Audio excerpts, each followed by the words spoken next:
Je m'appelle Alexandre Joyce et je serai ton guide vers l'empathie.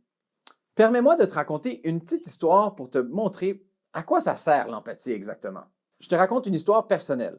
J'avais 14 ans, j'arrivais dans une nouvelle équipe de hockey. À peu près personne ne s'intéressait à moi sur l'équipe. On me faisait presque pas de passes et j'avais pas beaucoup de plaisir. Et là, j'ai décidé que j'allais changer de stratégie. J'allais moi m'intéresser à chacun d'entre eux et j'allais noter c'était quoi les qualités de chacun de mes coéquipiers.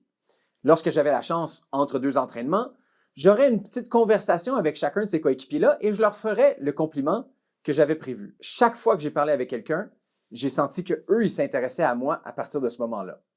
Et rapidement, j'ai gagné la confiance de toutes les personnes dans l'équipe et même, on m'a nommé capitaine un an plus tard. Pourquoi est-ce qu'on utilise l'empathie? À quel moment on utilise l'empathie? Voici quelques différents éléments que nous allons voir lors de ce cours. Commençons à dire pourquoi moi, personnellement, je me suis intéressé à l'empathie. Eh bien, l'empathie, j'ai appris ça lorsque j'ai appris le design thinking. Le design thinking, ou la pensée design, c'est un moyen de résoudre des problèmes en utilisant la créativité, notamment dans des projets d'innovation.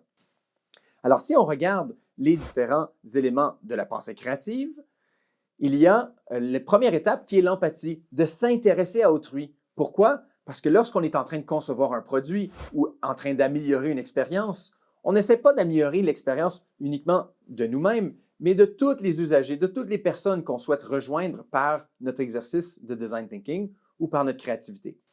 C'est quand même différent d'un processus artistique où un individu souhaite exprimer sa pensée. Ici, ce qu'on fait, c'est qu'on met notre créativité au service de la personne, au service des usagers, au service de ses coéquipiers. On essaie d'aider quelqu'un en utilisant l'empathie comme un premier moyen pour découvrir les besoins des personnes. En ayant bien compris ces besoins-là, on va être en mesure par la suite, dans notre processus créatif, de mieux concevoir.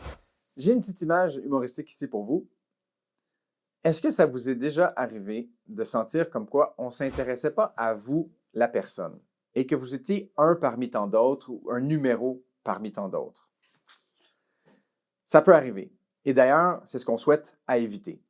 C'est d'ailleurs pour cela qu'on s'intéresse aux autres pour éviter de les faire sentir comme un numéro.